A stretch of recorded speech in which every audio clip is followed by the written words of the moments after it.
እንዳጋንንት እንደ ሰይጣን የሚቆጥሩ ሰዎች አንድ ቀን የሚጸጸቱበት ቀን ይመጣል። የሚጸጸቱበት ቀን ይመጣል ምን ማለት ነው? እውነታውን ሲያዩ ነገሩን ሲረዱ። ዘማዊት ሴት ሄደው ቢተኛ ዘማዊ ነው የሚሆነው ወይም ዘማዊ ታደርገዋለች። አንዲት ዘማዊ ክርስቲያን ጋር መታ ብትተኛ ክርስቲያን አትሆንም። እድሜ እየገፋ ሲሄድ ልጅ አለመኖር በወጣትነት ጊዜ ላይሰማ ይችላል። አይተህ እንደሆነ ይሄ ተፈጥሯዊ ስጦታ ስለሆነ ልጅ አለመኖር፣ ዘር አለመተካት የምንላቸው ነገሮች ጥያቄ ሆነው የሚመጡበት እድሜ አለ። እኔ አንተንም እመክራለሁ በጊዜ ማግባት አለብህ ካልተሰጠ። አለበለዚያ እድሜ እየገፋ በሚሄድበት ጊዜ በጸጸት ትመታለህ። በእግዚአብሔር ላይ ማጉረምረም ትጀምራለህ። አንተ አታውቅም በጠንቋዮች፣ በአስማተኞች፣ በመተተኞች ተጽዕኖ ስር እንደወደቀች ቤተክርስቲያኒቱ። አገልጋዮቿ በዚህ እንደተሸነፉ አታውቅም። መጠበቂያ የሌለው ደብተራ፣ ክንፍ የሌለው አሞራ ተብሎ እኮ ነው ቤተክርስቲያን የሚታወቀው። አታውቅም። እያንዳንዱ በመናፍስት አሰራር ነው ራሱን ጠብቆ የሚኖረው አገልጋዩ። በአብዛኛው ሁሉንም ጠቅለን ባናስቀምጥም ይቅርታ ጠይቅ። ስለ ልሳን ካስፈለገ ሌላ ጊዜ በደንብ እናወራለን። ሐዋርያው ቅዱስ ጳውሎስ ሲጽፍ እኔ ከሁላችሁ አብዝቼ በልሳን እናገራለሁ፣ ብዙዎቻችሁም ልትናገሩ እወዳለሁ፣ እንደሚል አንብቤያለሁ፣ አውቃለሁ፣ እቀበላለሁ። ስጦታም እንደሆነ አውቃለሁ፣ እቀበላለሁ። ከሰጠ ሰየው፣ ከሌለም ግን የመዳን ያለመዳን የመኖር ያለመኖር የሞት ሽረት ጉዳይ ስላልሆነ ብዙ የሚያስጨንቅ አይደለም። መንፈሳዊ ፍሬ ለማፍራት ማተኮር ጥሩ። በአሁን እርሶ ልጠይቁ፣ በአዲስ ቋንቋ ይናገራሉ? አዎ። ሊበሉልን የሚባል ነገር አይደለም። እሺ እንለፈው። እንግዲህ ብዙ ጊዜ ስለ ተሐድሶ ከአንተ ጋር ተነጋግረን አልገባህም ወይ? እንዳይገባህ ትፈልጋለህ ወይም ተቃዋሚዎች ተጽዕኖ አሳድረውብሃል ብዬ ነው የምልህ። ተሐድሶ የሚለውን ሐሳብ ማፍረስ በሚለው ነው ትርጉም እየያዝክ ያለ ወይም ተጽዕኖ የወደቀው በዚህ ትርጉም ነው ብዬ ነው የማስበው።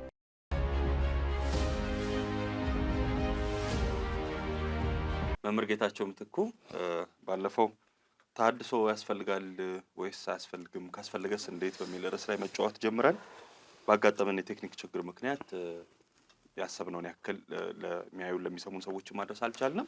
ስለዚህ ከባለፈው ቀጥለን ደግሞ ያንንም ያልነካናቸው ነገሮች ጨምረን ለመነጋገር እንድንችል ዛሬ ተገናኝተናል። በጣም አስቸጋሪ ቢሆንም ድጋሜ ስጠይቆት ፈቃደኛ ሆነው ስለተገኙልኝ በጣም አመሰግናለሁ። እኔም አመሰግናለሁ። እንግዲህ ባለፈው ያነሳ ነው ያው እርሶ የተሐድሶ ሰው ኖት። ተሐድሶ በሚመለከት ስንነጋገር በኢትዮጵያ ቤተክርስቲያን ውስጥ ቀድመን ከምናነሳቸው ወይም ከሚነሱ ሰዎች ውስጥ አንዱ እርሶ ነው። በባለፈው ውይይታችን ላይ ትንሽ ጠንካራ ቃላት ተጠቅሜ ስለነበር ያዩ የሰሙ ሰዎችም ትንሽ ቅሬታቸውን አጋርተውኛል። ግን እንዲገነዘቡልኝ የምፈልገው ነገር የሚባለውን ነው ያልኩት አይደለም። እርሶም ይሄን ያውቃሉ። ችግር የለውም። 5 ኪሎ አካባቢ ስማችሁ እንዴት እንደሆነ በደንብ ታውቃላችሁ። ስለዚህ ያንን ነው የጠቀምኩት እንጂ በግል ለመዳፈር ፈልጌ አይደለም። የአስተዳደር ተሐድሶ ያስፈልገናል የሚለው ርዕስ ውስጥ ገብተን የቤተክርስቲያን አበው መነኮሳት መሆናቸው ልጅ አለመውለዳቸው ምንድን ነው ችግሩ የሚለውን ጥያቄ ጠይቄዎት እርሱን እየመለሱልኝ እያለ ነበረ ተቋረጠብን። ከእርሱ እንቀጥላለን። በባለፈው ውይይታችን በጣም ጠቃሚ ሆኖ ያገኘሁት ቤተክርስቲያን ነች መጽሐፍ ቅዱስን ያመጣችው ወይስ መጽሐፍ ቅዱስ ነው ቤተክርስቲያን የወለዳት በሚለው ላይ በጨረፍታ ነክተን ያለፍነው ርዕስ አለ። እሱን ሌላም ጊዜ በስፋት እንመጣበታለን። ብዙ ሰው የሚጠብቀው ይመስለኛል። ከጥያቄ እንደገና ልቀጥል። አባቶች ልጅ አለመውለዳቸው በቤተክርስቲያን አስተዳደር ውስጥ ምንድን ነው ያመጣው ጉድለት? ምንድን ነው ጉዳቱ? በቅድሚያ እንግዲህ አንተ እንዳልከው ባለፈው ስንነጋገር ይላሉ ይባላል ብለህ በነገርከኝ ነገር እኔም አንዳንዶች የደወሉም አሉ እውነት ለመናገር እና እንደው ለምንድን ነው እንደዚህ ይሄን ያህል ምናምን የሚሉ ሰምቻለሁ። እኔም እንግዲህ አንተም ደርሶ ሊሆን ይችላል። እንኳን ይላሉ ብለህ አንተ ራስህ ብትለውም እኔ ምንም ቅር የምሰኝበት ነገር የለኝም። አንተ ራስህም ነህ እንደዚህ አፍራሽ ነህ፣ ምንድን ነው በራዥ ነህ፣ የሰይጣን ነው ያጋንንት ነው። እኔ እንኳን እነሱ ይላሉ ብለኸኝ ማለት ነው አንተም ብትለው ለእኔ ምንም የሚሰማኝ ነገር የለም። ዋናው ነገር ሆነ የምትገኘው እውነት ነገር ነው። ተሐድሶን እንደ አጋንንት እንደ ሰይጣን የሚቆጥሩ ሰዎች አንድ ቀን የሚጸጸቱበት ቀን ይመጣል። የሚጸጸቱበት ቀን ይመጣል ምን ማለት ነው? እውነታውን ሲያዩት ነገሩን ሲረዱት ልክ አልነበርንም። ይሄ እንዲህ አይነት ነገር የተፈጠረ ነው። ጌታ በታምራቱ ሲነግራቸው፣ በትምህርቱ ሲያስረዳቸው፣ በመግቦቱ ሲያሳያቸው ፈጽሞ ያን ነገር መቀበል የተቸገሩ ሰዎች በሞተ ጊዜ ከሰማይ ድምፅ በመጣ ጊዜ ምድር በጨለመች ጊዜ ግን ፋይናሊ በእውነትም የእግዚአብሔር ልጅ ነበረ ብለው ከመሸ በኋላ የነቁ ሰዎች አሉ ታስታውስ እንደሆነ። ስለዚህ ተሐድሶን በተሐድሶ ውስጥ የግብር ብልሽነት የለም፣ የሰዎች ጠባይ ብልሽነት የለም የሚል ድፍን መከራከሪያ የለኝም።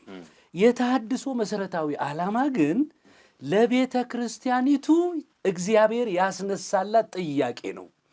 ጠያቂዎችን አይደለም ማየት ያለባት፣ ጥያቄውን ነበር መመልከት የነበረባት። እና ህዝባችንም ተሐድሶ ለምንድን ነው የተጠየቀው ብሎ ነው ማሰብ ያለባቸው። ዝም ብሎ ይሄ ከንትን ነው የሚለው ነገር ብዙም ያዋጣ አይደለም። እና እኔም ሰምቻለሁ፣ ነገሩ ችግር የለውም። የሚሰሙን ሰዎችም ከዚህ ነፃ እንዲሆኑ እፈልጋለሁ። ወደ ጥያቄው ሲሄድ ባለፈውም እንግዲህ ትንሽ ለመናገር ሞክሬያለሁ። ለምን መነኮሱ አይደለም ማለት ለምን አላገቡም አይደለም ጥያቄያችን።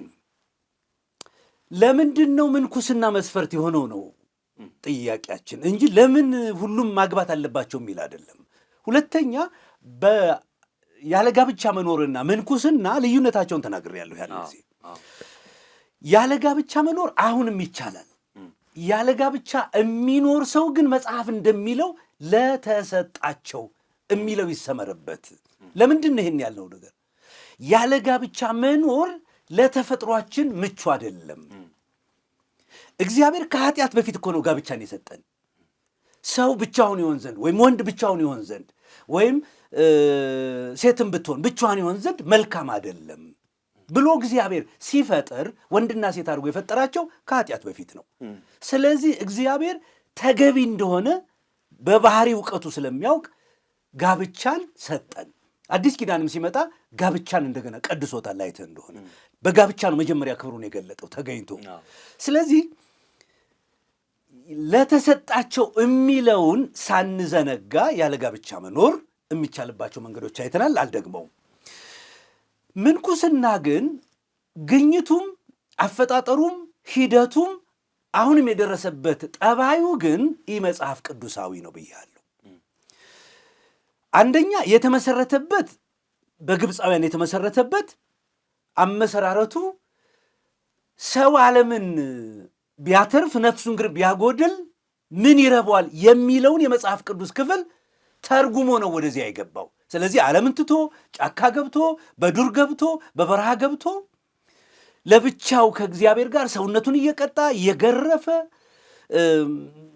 ጥሩ ቃል ስንሰጠው እየሰገደ እየጾመ ከአውሬ ጋር እየታገለ ከአፈር ጋር እየታገለ ላቡን ጠፍ አድርጎ እግዚአብሔርን ደስ ለማሰኘት የሄደበት መንገድ የአዲስ ኪዳኑን ጸጋ የሚጋፋ ትምህርት ልምምድ ነው ምንኩስና። አንድ ሁለተኛ ምንኩስና አለማግባትን ዋና መለያው አድርጎ ነው የመጣው። ልብ በል፣ አለማግባትን ዋና መለያው አድርጎ ሲመጣ የኢትዮጵያ ቤተ ክርስቲያን ሲኖዶስ ያለ ጋብቻ የመነኮሱ ሰዎች ቦታውን እንዲይዙት ደግሞ መስፈርት ሲያስቀምጥ ሁለት በደሎች መጣ። አንደኛ ያለ ጋብቻ መኖርን ምንኩስና አደረገው። ምንኩስናን ለጵጵስና ምን አደረገው?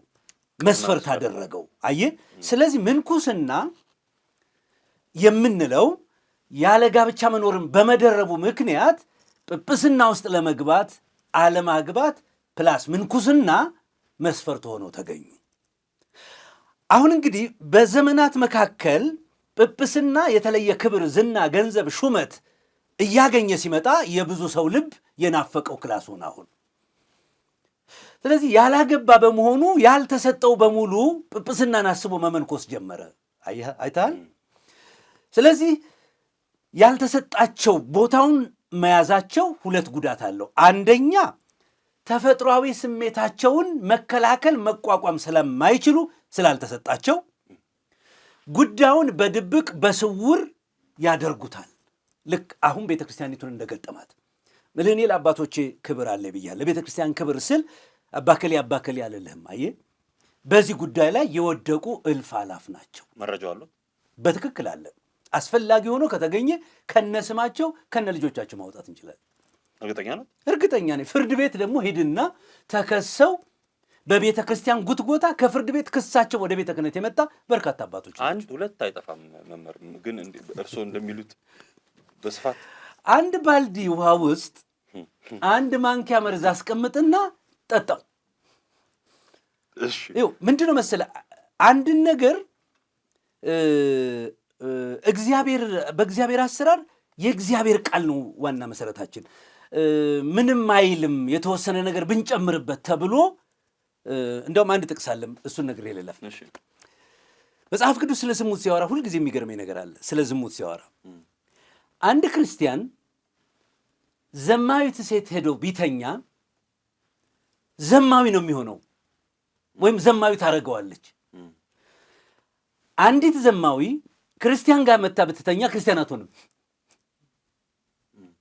አይታል እንትኑን ምንድነው ማቴማቲክሱን አይተዋል። ክርስቲያኑ ዘማዊቷ ሲሄድ ግን ምን ይሆናል? እሱ ዘማዊ ነው የሚሆነው፣ አመንዝራ ነው የሚሆነው። አንዲት ዘማዊ ክርስቲያን ጋር መታ ብትተኛ ክርስቲያን አትሆንም። ምን ማለት ነው? በሌላ አባባል የእግዚአብሔር ነገር የእግዚአብሔር ብቻ የሆነ ነገር ነው። ትንሽ ብንጨምርበት ካልክ ይበከላል። አየህ ቶታሊ ከዓላማው ይወጣል። ጥቂት ናቸው፣ 5 ናቸው፣ 6 ናቸው በሚል ጉዳዩን ለማሳነስ አትሞክር። መሰረታዊ ነገሩ ልክ አይደለም ብለህመን ጵጵስናን ምንኩስንና አለማግባትን ዋና መስፈርት ማድረጉ ልክ አይደለም። ባይሰሩም እንኳን እነዚህ ሰዎች አየህ በዚህ ነገር ባይወድቁም እንኳን መስፈርት መሆኑ ልክ አይደለም። ለምን? ባለፈው ሳምንት አንተ ያለበብከዋል።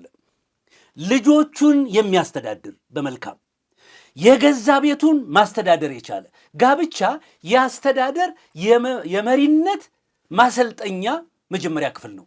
እሺ መምህር፣ እዚህ ጋር ግጭት ስለሚፈጥርብኝ ራሱ ሐዋርያ ቅዱስ ጳውሎስ ከዚህ በፊት ያነበብነው ጢሞቴዎስ መልእክት ነው የጻፈው። ቤተክርስቲያንን የሚያስተዳድር ሰው የአንዲት ሚስት ባል የሆነ ልጆቹን በአግባቡ የሚያሳድግ ልከኛ ለማስተማር የሚበቃ እንዲህ የሚል መስፈርት የሚሰጠው ጳውሎስ ቆሮንቶስ መልእክት ላይ ደግሞ እንደኔ ብትሆኑ እወዳለሁ፣ እንዲያውም በሙሉ ልቡ እግዚአብሔርን ሳይከፈል እንዲያገለግል ባያገባ መርጣለሁ ይላል። ሁለቱ እንዴት ነው የምናስታርቀው? በጣም እኔ እስከማውቀው ድረስ አባቶች ትዳር ጠልተው ልጅ ጠልተው አይደለም፣ ሙሉ ህይወታቸውን በጾም በጸሎት በተጋድሎ ለማሳለፍ ስለሚፈልጉ ነው ወደ ትዳር የማይገቡት፣ ወደ ምንኩስና የሚሄዱት። እንዴት ነው የምናስታርቀው? ይኸውልህ ሁለቱንም የጻፈው ጳውሎስ ነው። ለዛ ነው ጥያቄ። ሁለተኛውን የጻፈበት አሁን የጠቀስከውን የጻፈበት ምክንያት ዘመኑ ቀርቧል የሚለው ትምህርት አለው። ጊዜው አጭር ነው ይላቸዋል። በዚህ ዓለም ነገር ተጠምደው እንዳይያዙ የሚያሳስብ ትምህርት እያስተማረ ነው። ጊዜው አጭር ነው፣ አሁን ጊዜው ደርሷል። ምይልና ሚስት ያለው እንደሌለው ይቁጠር ነው የሚለው። ይፋታ እያለ አይደለም። ዓላማው ምን ማለት ነው መሰለ? ጊዜያችሁን፣ ጉልበታችሁን፣ ገንዘባችሁን፣ ዘመናችሁን፣ እውቀታችሁን ፎከስ አድርጋችሁ በእግዚአብሔር ስራ ላይ ታገሉ ነው። ከዚያ በኋላ ስለ ጋብቻ ሲናገር ምንድን ነው የሚለው? ያላገባ ሰው ቢያገባ ያገባትን ደስ ለማሰኘት ልቡ ይከፈላል። እውነት ነው ይሄ ነገር እኮ። ይሄ እየታወቀ ነው ጋብቻ የተሰጠን። ለምሳሌ እኔ በትዳር ሆኜ ቤቴንም የእግዚአብሔርን ቤትም ማስተዳደር አለብኝ። እግዚአብሔር እያውቀን ይሄንን ያመጣው የልብ ተከፍሎ አለ። ለምን? እግዚአብሔር የሰጠን ሁለት አስተዳደር ነው፣ ቤትን ማስተዳደር፣ የእግዚአብሔርን ቤት ማስተዳደር። እኒህ እየታወቁ ናቸው። ቤት የእግዚአብሔር ቤት ማስተዳደሪያ ማሰልጠኛ ካምፑ ነው ብያለሁ። ጳውሎስ ምንድን ነው የሚለው? ይከፈላል ልቡ። ልክ ነው። እግዚአብሔርም ይህን እያወቀ ነው። ምንድን ነው ያለው? ያላገባ ግን ሙሉ ጌታን ደስ ለማሰኘት ይሞክራል። ይህን ትምህርት መውሰድ ያለብህ ጌታ ስለ ጋብቻ የሰጠውን ትምህርት ተንተርሰ ነው የምታየው። ምክንያቱም ምን አለመሰለ? በዝሙት ከመቃጠል ግን ብሎ መልሶ ማግባት ጥሩ ነው። ስለዚህ አሁን ያላገቡ እንዲኖሩ የፈለገበት ጳውሎስ የተሰጣቸውን ሰች ነው ብለህ ነው የምትደመድመው። ለተሰጣቸው ሰው ነው። እድሜው የደረሰ አይፈር ለማግባት ነው የሚለው።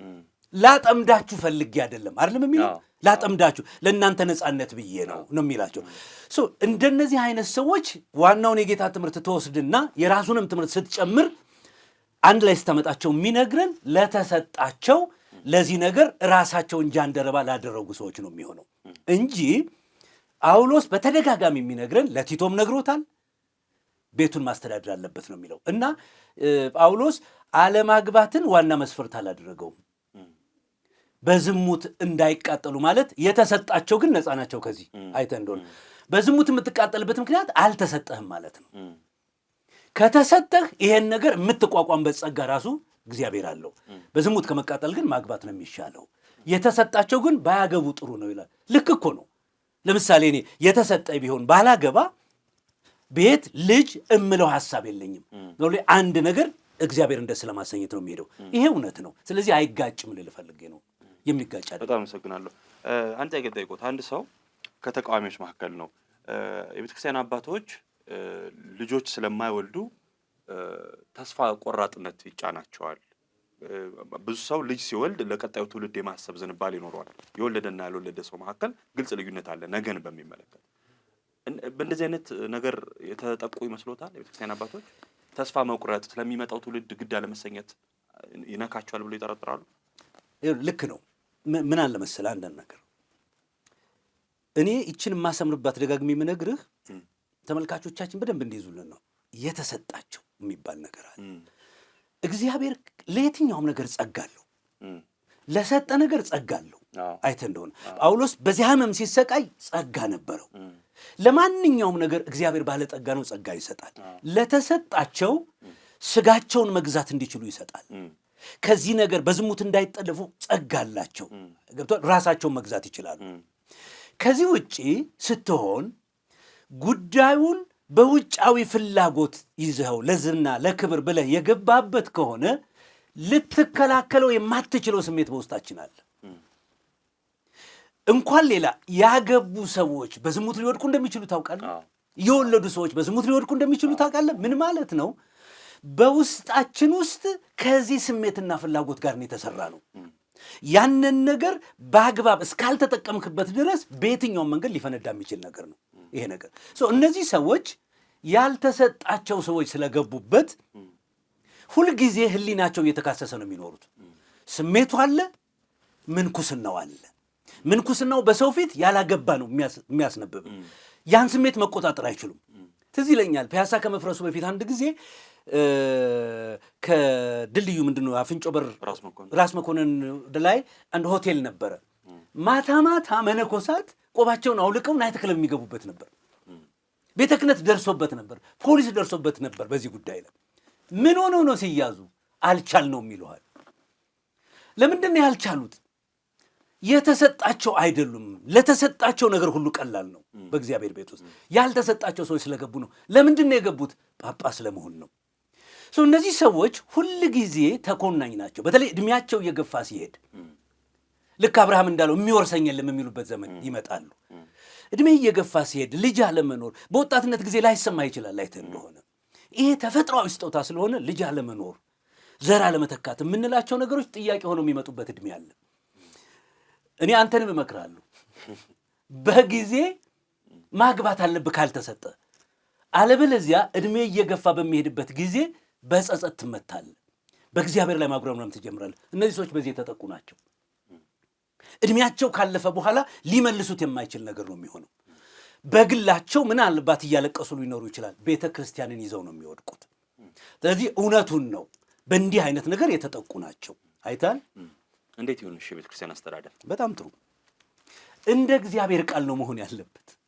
አይ መምህር ወደ ተጨባጭ ነገሩን እንቅረብ። አሁን እግዚአብሔር ቃል ያገቡ ልጆች የወለዱ ይሁኑ የሚል አንብበናል። አሁን ይሄንን በቀጥታ ኢትዮጵያ ኦርቶዶክስ ተዋሕዶ ቤተክርስቲያን ውስጥ ገብቶ ምናይ አይመስለኝም። ማለት በጣም አስቸጋሪ ነው የሚሆነው። አይደለም? የጳጳሳት ቁጥር ስንት ነው አሁን በሀገረ ስብከት ደረጃ? ከ50 በላይ። እሺ ጠቅላላ አሜሪካም እዚህም ያሉትን ሰብስብና 70 ምናምን አድርጋቸው፣ 70 ምናምን አድርጋቸው። 70 ሰዎች ናቸው እነዚህ ሰዎች። ወደዚህ ለመምጣት እያቆጠቆጠ ያለው ግን ብዙ ነው። በጉቦም ይሁን በምንም ይሁን ለመምጣት እያቆጠቆጠ ያለ ይሄን ነገር ጨክ ነው። እኔ አንድ ጊዜ ጻፍኩ ከሳቴ ብርሃን በሚባል መጽሔታችን ውስጥ መነኮሳት ቢያገቡ ብዬ ጻፍኩኝ። እኔ ጽፌያለሁ። እኔ ራሴ በርካታ መነኮሳት እየደወሉ ተባረክ ነው ያሉት። ታውቃለህ? ተባረክ የፈራነውን ነገር። እኔ እንደውም አንድ አባት ጠየቅኳቸው። አሁን መነኮሳት ከዚህ እሳት ለመውጣት ቤተ ክርስቲያኒቱ እንዳትነቀፍ ከሆነ አንድ ስርዓት መበጀት አለበት። መጥተው ለቤተ ክርስቲያን ምንኩስናቸው ማስረከብ አለባቸው አልኳቸው። አሁን እንደሱ አይነት ስርዓት አለን አሉኝ። አንብቤ አላቅም፣ እሳቸው የነገሩኝ ነው የምነግርህ። ምንድነው ስርዓቱ አልኳቸው። መነኩሴ አልቻልኩትም ብሎ ከመጣ ፍታት አድርገን፣ መጀመሪያ ፈተው አይደል ያስገቡት፣ ፍታት አድርገን ደግሞ አሁን ምንኩስናውን ቆቡን ማስረከብ ይችላል። ሲቪል ይሆናል። አዎ ይሆናል። ተራ አገልጋይ ቄስ፣ ህጋዊ ቄስ አንድ እኮ ደግሞ ጥሩ ነገር አላት ቤተክርስቲያኒቱ። ቀሳውስት ህጋዊ መሆን አለባቸው። ህጋዊ ማለት በህግ የታወቀ ጋብቻን የፈጸሙ መሆን አለበት። ትክክለኛው መመሪያ ይሄ ነው። ቤተክርስቲያኒቱ በምንኩስና ሰበብ በርካታ ምሁራንን አታለች ወደ መሪነት እንዳይመጡ።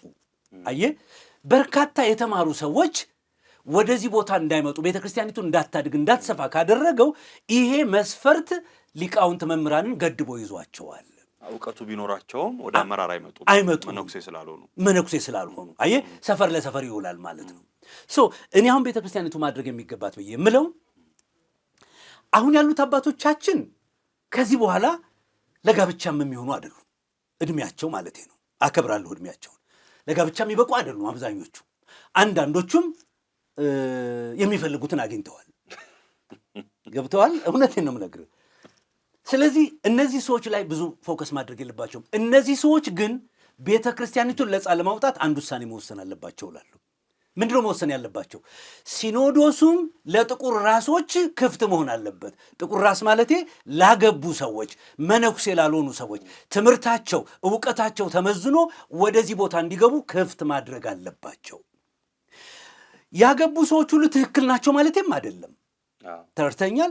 ትክክለኛ መስፈርቱ እዛ ጢሞቴዎስ ላይ እንደተነገረን ለማስተማር የሚበቃ ማይከራከር ገር፣ ለሚያሰክር መጠጥ ብዙ ማይጎመጅ የታመነ የተመሰከረለት መሆን አለበት። ቤቱን የሚያስተዳድር ጤናማ ትምህርት ያለው መሆን አለበት። ግን ክፍት መሆን ያለበት ለእንደዚህ አይነት ሰው ሁሉ ነው። የግድ ለመነኩሴ መሆን የለበትም ነው። ላላገባ ሰው ብቻ የሚለው ትክክል አይደለም። የተሰጠው ግን አሁንም ላያገባ ይችላል ነው ማወራል። ግድ ግን መነኩሴ መሆን የለበትም ለማለት ነው። በጣም ተረድቻለሁ። ግን የሚሆን ይመስሎታል? እኔ ቀላል ይመስሎታል? እኔ አሁን በውይይታችን የተወሰነ ስለተሸነፍኩ ነው የምለው። ይሆናል ብዬ የምለው ምንድን ነው መሰለም፣ ትምህርት ያጣመመውን ትምህርት ነው የሚያቀነው። ማህበረሰቡ ምዕመኑ እኮ ምንም እኮ ከዚህ ነፃ እኮ ነው፣ የዋህ እኮ ነው። ያሉትን እኮ ነው የተቀበለው። ጵጵስና የሚሆነው መነኩሴ ነው አሉት፣ እሺ ብሎ ተቀበለ። ገብቷል። አሁንም ማስተማር ነው። ቤተ ክርስቲያኒቱ እንድታድግ እንድትሰፋ፣ አንድነቷን እንዲጠበቅ፣ በትምህርትም ለውጥ እንድታመጣ፣ ለሀገር እንድትጠቅም፣ ለእግዚአብሔር እንድትጠቅም ከተፈለገ ነው ማወራለ። እንደ እግዚአብሔር ቃል የሆነ መስፈርት አሁንም ቢያስተምሩ ህዝቡ ይቀበላል። ብዙ ነገር እኮ ተቀብለናል። አሁን ለምሳሌ ልንገር፣ ምንም እንኳ ለህዝቡ ባይደርስም ይሰማል ይናገራል የተባለው ታቦት እኮ አሁን መፈተቻ ነው እንጂ ጠረጴዛ ነው እንጂ መሰዊያ ነው እንጂ እንደ ብሉይ ኪዳን አይደለም የሚለውን እኮ በአንድ ቄ የተቀበሉት እኮ። አሁን እኮ ህዝቡ፣ አንዳንድ ወጣቶች እኮ እንደዚህ ነው የሚከራከሩ። ያለመቤታችን አማላጅነት ዓለም አይድንም ብሎ አሜን ሲል የነበረ ሰው አላልንም ብለው ሲናገሩ ታላላቆቹ፣ ህዝቡን በሙሉ እንደሱ አላልንም ማለት ጀመረ። ትምህርት ነው የሚቀይረው። የሰዎቹ በጎ እና ቅልብ ካለ እኔ ይሆናል ባይ ነኝ። ባያደርጉት ግን እመነኝ እግዚአብሔር የሚገርም ሰራዊት ያስነሳል በመካከላቸው። እየሆነ ነው፣ አሁን እያየ ነው። አሁን ቤተ ክርስቲያኒቱን የያዛት ማን ነው ንገረኝ እስቲ። መነኩሴ ነው እንደ እየጠበቃት ያለው ቤተ ክርስቲያኒቱን? በየስፍራው የተነሱ የግል ወጣቶች አይደሉም? እነዚህ ሰዎች እኮ ናቸው ለቤተ ክርስቲያኒቱ እየታገሉ ያሉት። እነዚህ ሰዎች የአስተዳደር ተሐድሶ ሊያመጡ እንደሚችሉ አታውቅም? ማህበረ ቅዱሳን የአስተዳደር ተሐድሶ ይምጣ ብሎ እንደጻፈ አታውቅም አንተ? ሊመጣ ነው የአስተዳደር ተሐድሶ። ኖ ማህበረ ቅዱሳን እስከማውቀው ድረስ የአስተዳደር ተሐድሶ ያስፈልጋል ብሎ ቢጽፍም ብፁዓን ሊቃነ ጳጳሳት አበው ባለትዳር ይሁኑ የሚል ድረስ መውጣቱን እኔ አላውቅም። በጣም ጥሩ ነው። ይኸውልህ እሱ ልጆቹን ወደ ገዳም ወደ ምናምን በማስገባት ጳጳስ ለማድረግ ዝግጅት ሁሉ እንዳለው ሰምተህ ታውቃለህ አንተ? ማህበረ ቅዱሳን አሉት። ምን አይነት ሰዎች ናቸው ያሉት? እንዴት አይነት ሰዎች ናቸው ያሉት ብለህ የተማሩ በሱ ደረጃ ማለት ነው። ዘመናዊነትን የተቀበሉ ሰዎችን እያዘጋጀ ነው። አትሚንስ አስተዳደሩ ሊለወጥ እንደሚችል እሱ ራሱ እርግጠኛ ነው። ግልጽ ያርጉልኝ ይችል ነገር እስኪ። በጣም ጥሩ። ማህበረ ቅዱሳን አንድ ጊዜ ሐመረ ተዋህዶ በሚባል 2002 ወር 2007 ባወጣው እትሙ ላይ ተሐድሶን በአውሮፓ ምን ከሰተው ብሎ ጽፎ ነበር። እዚያ ላይ 9-10 የሚሆኑ ምክንያቶችን ገልጧል። በሙሉ የገለጣቸው በዚህ ሲኖዶስ የሚታዩ ጉድለቶች ናቸው። ነው። መጽሐፉን እንደው ባመጣው ኖሮ ወይ ሰጥቼ እንደው እንትኑን ታስገባና ሰው እንዲያነበው ታደርጋለህ። የአገልጋዮቹ የጳጳሳቱ ዋልጌነት ነው በአውሮፓ ታድሶ እንዲነሳ ምክንያት የነበረው ያደረገው። በሙሉ የዘረዘራቸው በሙሉ ነው ማውራል ኢትዮጵያ ኦርቶዶክስ ተዋሕዶ ቤተክርስቲያን ሲኖዶስ ውስጥ ያሉ ናቸው። ተመሳሳይ ናቸው። ስለዚህ ታድሶ ያመጣው ምክንያቱ ይሄ ነው ማለት በዚች ቤተክርስቲያንም እነዚህ ነገሮች አሉ። ታድሶ ለመምጣት በቂ ምክንያቶች ናቸው ነው ፍንጩ። እንዲያውም የሚታማው የልቡን የተናገረው ጳጳሳቱን የተናገረው እየተባለ የሚታማል እሱ ላይ ይችል ይሆናል። አንዱ አገልጋዮቹ በዝሙት መጠመዳቸው ነው። ጳጳሳቱ የማያገቡት ሰዎች በዚህ መውደቃቸው ነው። ፍንጭ እያሳየን ነው። ስለዚህ በሚቀጥሉት 5-6 ዓመታቶች ውስጥ እርግጠኛ ነኝ የምንኩስና ጉዳይ መመዘኛ የማይሆንበት ሁኔታ እንደሚመጣን ያምናለሁ። ስለዚህ እኔ ይሆናል ይቻላል ብዬ ነው የምለው። ያንተን አላውቅም። በጣም ጥሩ አመሰግናለሁ መምህር። 4 ነገሮች ላይ ታድሶ ያስፈልጋል ብለን ነው እንግዲህ ውይይት የጀመርነው። ከባለፈው ሳምንት የቀጠለውና አጠቃላይ ነው እንለፍ ያልነው የአስተዳደር ታድሶ ያስፈልጋል በሚለው ላይ በደንብ የተወያየን ይመስለኛል። ከሞላ ጎደል አሳማኝ ነገር ነው ያቀረቡልኝ መጽሐፍ ቅዱስ ስለሚለው። እንዴት ይቻላል ወይ ምናምን የሚለውን ደግሞ ለሚመለከታቸው የቤተክርስቲያን አባቶች ተወዋለሁ። እንደውም ባያደርጉ ሊገጥማቸው የሚችለውን ችግር ልነግር ይችላሉ። አሁን በመነኮሳት ብቻ የተያዘውን የቤተክርስቲያን አስተዳደር አሁን እሱ ላይ ነው ያለ ነው። በጥቅሉ ተሐድሶን አድርገው ቤተክርስቲያኒቱን ማስቀጠል ካልቻሉ ነው ማውራል። በርካታ ፍንጮች እየታዩ ነው በቤተክርስቲያኒቱ። እሱን ማጠቃላይ አደጋ ላይ ያለች በደንብ እናነሳዋለን። እስኪ አሁን 4 ዘርፍ ተሐድሶ ያስፈልጋል ብለን ስለሆነ የጀመርነው ባለፈው አስቆጠሩኝ። የአስተዳደር ተሐድሶ፣ የትምህርት ተሐድሶ፣ የስርዓት አምልኮ ተሐድሶ፣ የባህል የቋንቋና የወግ ተሐድሶ ብለውኛል። ባለፈው ይንዣለሁ። እዚህ ወደ ሁለተኛው ክፍል እንግባ። በጣም አንገብጋቢው ክፍል ይመስለኛል። እሺ፣ ምናልባት እንዲሁ ጳጳሳቱ ላይ አንድ ቃል ልናገር።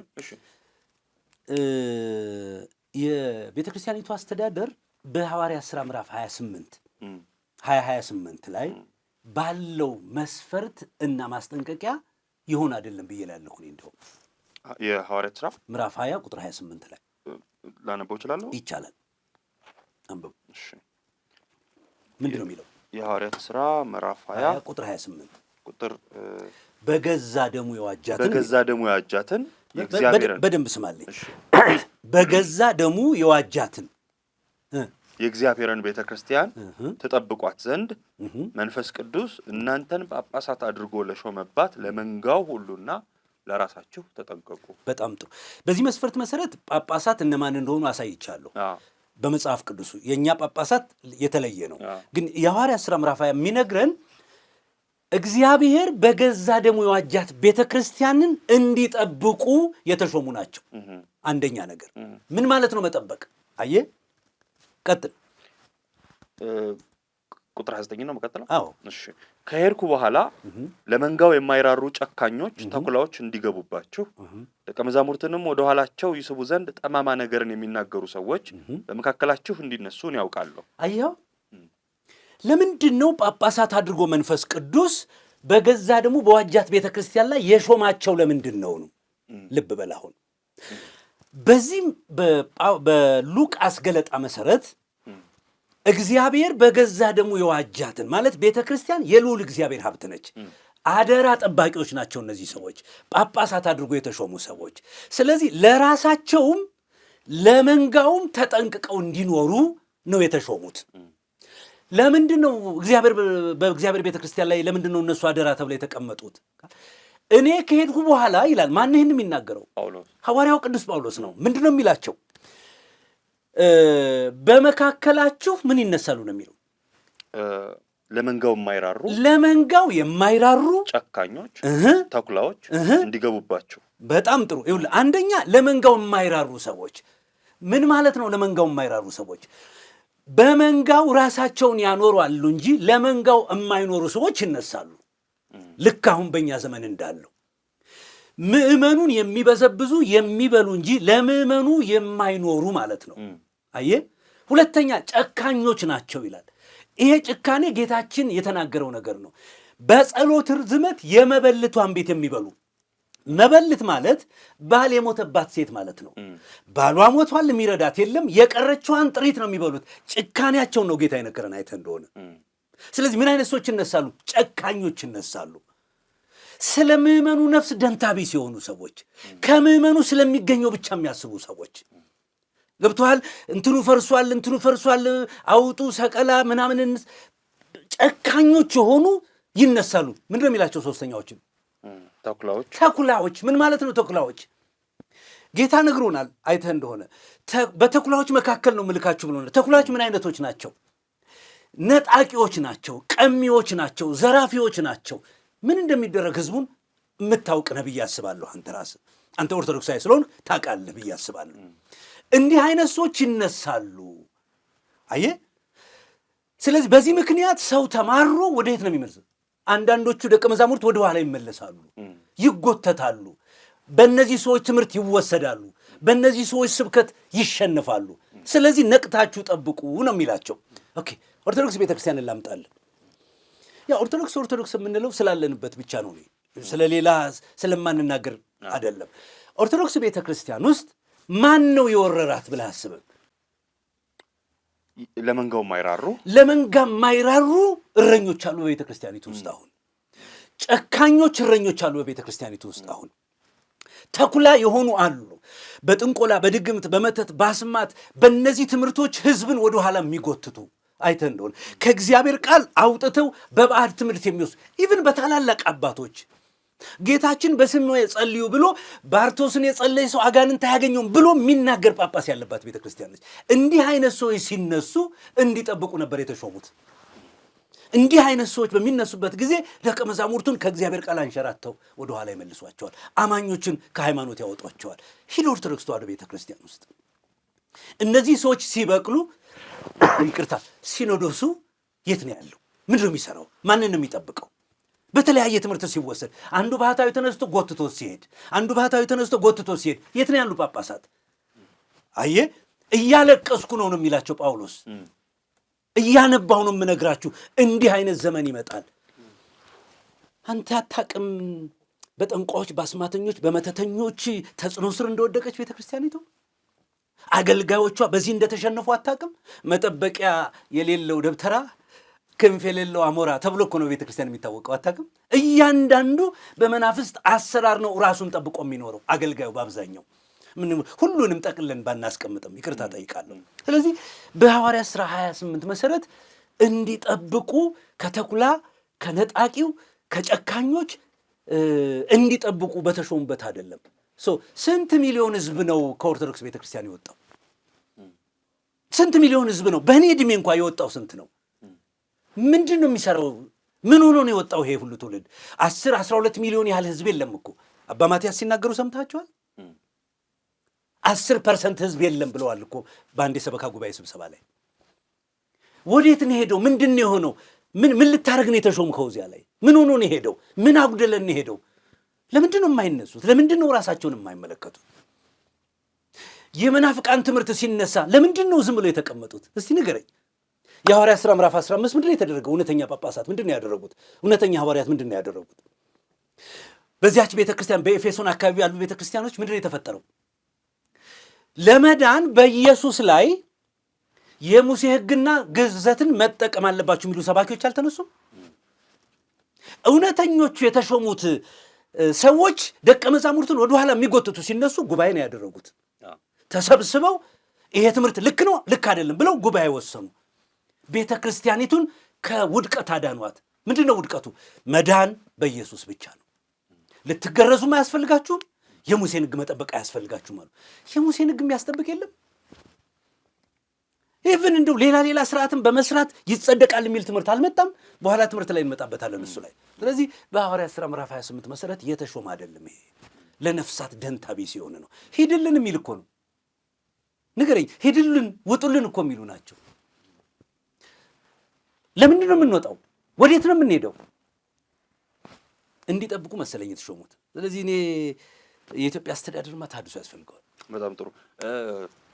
ሁለት ጥያቄዎች ተፈጥረውብኛል ማለት ባነሳቸው ጥሩ ነው ብዬ። አንደኛው ባርቶስን የጸለየ ሲሉ ሰምቻለሁ። ባርቶስ የሚባል የጸሎት መጽሐፍ እኔ ከቅርብ ጊዜ ወዲህ ነው ያየሁት እርሶ ልጅ ሆነው ያውቁታል? እሱ መጽሐፍ እንደ ትንሽ እንገሩኝ። እኔ አላውቀውም መጽሐፍ እኔ ሰምቼውም አላውቅም። እኒህ ጳጳስ ወጥተው አባ ገብረ ኪዳንም ደገሙት። ባርቶስ የተባለው መጽሐፍ የሚያነብሰው አጋንንት ወደሱ አይቀርብም። በጣም የሚገርም ነገር ነው። ከዚያ በኋላ ነው ባርቶስ ምንድን ነው ብዬ ያሰብኩት። ገብተዋል።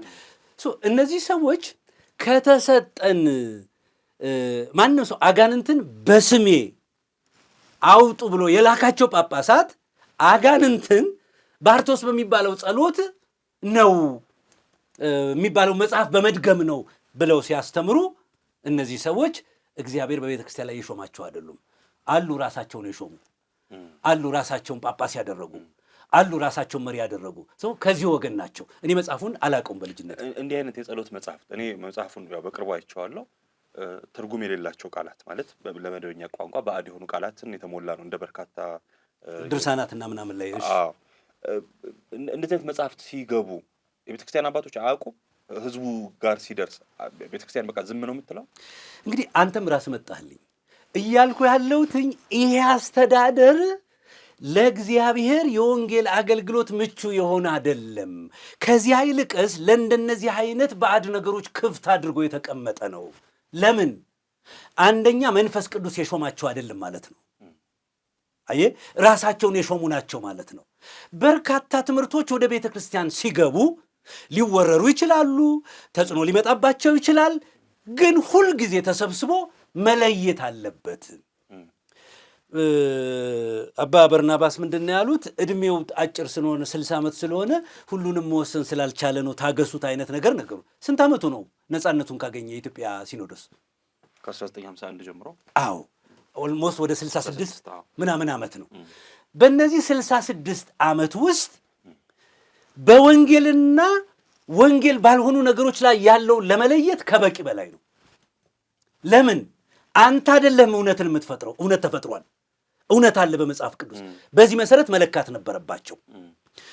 እንዲህ አይነት አሁን ያልከው መጽሐፍ እኔ ድርሳነ ሚካኤል፣ ድርሳነ ገብርኤል ላይ ነው ያየኋቸው። እነዚህ ልሳን የሚመስሉ ህቡ ስሞች የሚሏቸው አሉ፣ የሚመስሉ አሉ። እንደነዚህ አይነት ህቡ ስሞች ይሏቸዋል። የተሰወሩ ስሞች ናቸው ብሎ የሚጠሯቸው አሉ። እንዲህ አይነቱን መጸለይ ነው ይሉ። በሌላ በኩል ጴንጤዎች ደግሞ ወይም ወንጌላውያን ልሳን በሚለው በሚጸልዩበት ጊዜ ያጋንንት ቋንቋ ነው ይለዋል። በቤተ ክርስቲያኒቱ ውስጥ እኮ ይህንም ይመስላል። አዎ ትርጉም ባለመታወቅ ከሆነ ሁለቱም ተመሳሳይ ነው። ይቅርታ ይደረግልኝ። በጣም ጥሩ ነው። በመጽሐፍ ቅዱስ ውስጥ እንደ መጽሐፍ ቅዱስ ከተሄደ በመጽሐፍ ቅዱስ መመሪያ መሰረት ልሳን የሚባለውን ነገር ማስተናገድ መቀበል አለብን። አይ ቲንክ ሌላ ውስጥ ገባን እንጂ ማንሳት እንጂ ግን ሰው እንዳናደናግር እኔ ልሳን አለ ከሚሉ ሰዎች ነኝ። እንደሚታወቅ ነው። ገብተዋል። ልሳንን የምቀበል ሰው ነኝ። የመጀመሪያው የሐዋርያት ሥራ ምዕራፍ 2 ነው። የሐዋርያት ሥራ ምዕራፍ 2 ሰዎቹ የተናገሩት አንዳንዶቹ የሰው ቋንቋ ነው ይለዋል፣ አንዳንዶቹ የማይታወቅ ቋንቋ ነው። እኔ ሁለቱንም እቀበላለሁ። በምን መንገድ? የተናገሩበት ቋንቋ ይሄ ቋንቋ ነው ተብለን አልተነገረንም ለኛ።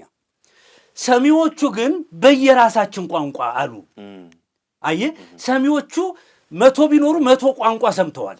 ተጠቅሰዋል። እዛ ቢያንስ ወደ 20 ምናምን ቋንቋዎች ገብተዋል። የጳርጤስ የለም ምናምን የሚሉ እነዚህ ቋንቋዎችን በየራሳቸው ነው የሰሙ። ተናጋሪዎቹ እንደተናገሩ አይታወቅም። የተናጋሪዎቹ በምን እንደሆነ አናውቅም። መንፈስ ቅዱስ በመካከል ላይ ተርጉሞላቸው ነው አሉን ነው። አይተሃል። እነዚህ ሰዎች የተናገሩት የማይታወቅ ቋንቋ ሆኖ መንፈስ ቅዱስ እየተረጎመ ለእያንዳንዱ ሰጥቷቸዋል። ያስኬዳል። ይሄም የለም እያንዳንዱ የሌላን አገር ቋንቋ ነው የተናገሩት። ይሄም ያስኬደኛል። ሁለቱንም እቀበላለሁ። የመጀመሪያው ልሳን ይሄ ነው። ሁለተኛው ልሳን ምዕራፍ 14 ቆሮንቶስ ውስጥ በልሳን የሚናገር ለሰው አይናገርም የሚላል። አይተው ለእግዚአብሔር ይናገራል ይላል። አይተው እንደሆነ ለሰው አይነገርም፣ ለእግዚአብሔር ግን ይናገራል ይላል። ስለዚህ ለእግዚአብሔር ስለሚናገር ሚስጥሩንም ህዝቡ ስለማያውቀው ለራሱ ይናገር ይላል። ለግሉ ነው የሚያደርገው። ይሄ በጉባኤ የምታደርገው አይደለም፣ በጉባኤ የሚደረግ አይደለም። ለምን? ራሱ ተናጋሪውም አያውቀውም፣ የሚሰማው ሰውም አያውቀውም። ተናጋሪው እንግዲህ እንዲህ አይነት ነገር አለ። ብዙ ሰው እንዳላስዳነ መንፈሳችን ከመንፈሱ ጋራ ነው። መዳናችን የመሰከረልን።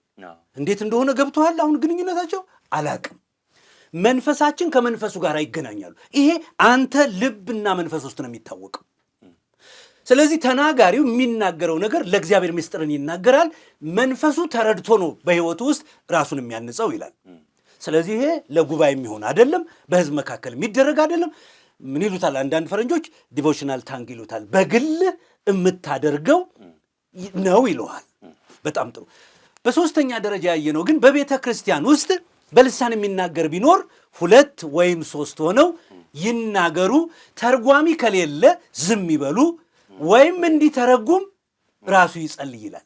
አይተህ እንደሆነ ስለዚህ በእነዚህ በሶስቱ መሰረት ከሄድን የእግዚአብሔር አለ ብዬ አስባለሁ። ይሄኛው ግን ልሳን ነው ብለውን ከመንፈስ ቅዱስ ተቀብለን ነው ብለው ካሉን ባርቶስን አንደኛ የሚተረጉም ይገኝ። አሁን ባርቶስ ላይ ያለው ሲተረጉም ሚስጥሩ ይገባናል። አይዘር የለም ግን ከመንፈስ ቅዱስ የተቀበልነው ልሳን ነው ብለው ለግል የሚሆን ነው ካሉ ለግላቸው ያድርጉት። ተተርጉሞ ለህዝብ የሚሆን ከሆነ ይሁን። ነገር ግን ነው ማወራል በጌታ በኢየሱስ ክርስቶስ ስም አጋንንትን ማስወጣት፣ በልሳን ማስወጣትም አይደለም የሚለው መጽሐፍ ቅዱስ። አይ በልሳን አጋንንት ታስወጣላችሁ አልተባለም። በጌታ በኢየሱስ ስም ነው አጋንንት የሚወጣው። ባርቶስን በመጸለይ ልሳን የሚመስል በመጸለይ አጋንንትን ማስወጣት ምናልባት አደጋው የከፋ ሊሆን ይችል ይሆናል። ስለዚህ ይሄ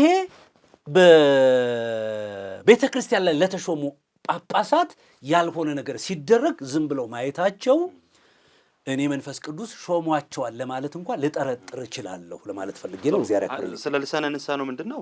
በእኛ በኢትዮጵያ ኦርቶዶክስ ተዋሕዶ ቤተክርስቲያን በኩል ወንጌል አማኞች ልሳን ብለው የሚናገሩት በሰው ቋንቋ ለማይታወቀው ነገር ያው ተቀባይነት የለውም፣ አንቀበልም። እኛ ይሄን ያውቃሉ፣ እርሷም ሁሉም የሚያውቀው ነገር ነው። ስለማይተረጎም አናውቀውም እንላለን። በሌላ በኩል ደግሞ እኛው ቤተክርስቲያን ውስጥ ቆይ የሚባለው ነገር ልሳን ተብሎ የሚባለው ነገር እኔ በጆሮ የተሰማው ይገባኝ አይደለም። አሁን በየዩቲዩቡም በየምናምኑም እናያለን። ምንረዳው ነገር አይደለም። የሰውየውን አትቀበለው፣ መጽሐፍ ቅዱስ ላይ ያለውን ተቀበለዋል። እሱን እመጣሉታል። ዛሬ አንተ ብትጠየቅ ደስ ይለኛል። ስለዚህ ምንድነው ያነሱ ያለሁት ነጥብ ትርጉሙ ስላልታወቀ አንቀበልም ብለን ልሳንን፣ በሌላ በኩል ደግሞ እኛው ቤተክርስቲያን ውስጥ የተጻፉ ትርጉማቸው ማይታወቅ ቃላት መገኘታቸው ህቡ ስም እየተባለ ህቡ ስም የእግዚአብሔር ድብቅ ስሞች ናቸው ተብለው ትርጉማቸው የምር ማይታወቅ በጣም አምርረው የሚያወግዙ አባቶችም አሉ በውስጥ። በነገራችን ላይ ይሄን አውቃለሁ። በጣም ይሄን የሚቃወሙ አሉ። እንግዲህ ይሄን የሚያስታርቅ ነገር እግዚአብሔር ይሰጠናል። ስለ ልሳን ካስፈለገ ሌላ ጊዜ በደንብ እናወራለን። ሐዋርያው ቅዱስ ጳውሎስ ሲጽፍ እኔ ከሁላችሁ አብዝቼ በልሳን እናገራለሁ፣ ብዙዎቻችሁም ልትናገሩ እወዳለሁ እንደሚል አንብቤያለሁ፣ አውቃለሁ፣ እቀበላለሁ። ይሄን ስጦታም እንደሆነ አውቃለሁ፣ እቀበላለሁ። ከሰጠ እሰየውን፣ ከሌለም ግን የመዳን ያለመዳን የመኖር ያለመኖር የሞት ሽረት ጉዳይ ስላልሆነ ብዙ የሚያስጨንቅ አይደለም። መንፈሳዊ ፍሬ ለማፍራት ማተኮር ጥሩ ነው። በአሁን እርሶ ልጠይቆት፣ በአዲስ ቋንቋ ይናገራሉ? አዎ። እንግዲህ በሉልን የሚባል ነገር አይደለም።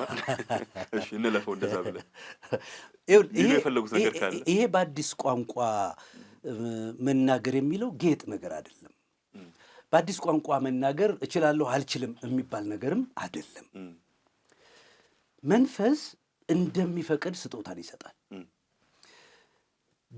ከመንፈስ ቅዱስ ጋር በሚኖርህ መንፈሳዊ ህብረት፣ መተባበር፣ ከእግዚአብሔር ቃል ባለ ግንኙነት መሰረት ልዩ ልዩ ስጦታዎችን ይሰጣል።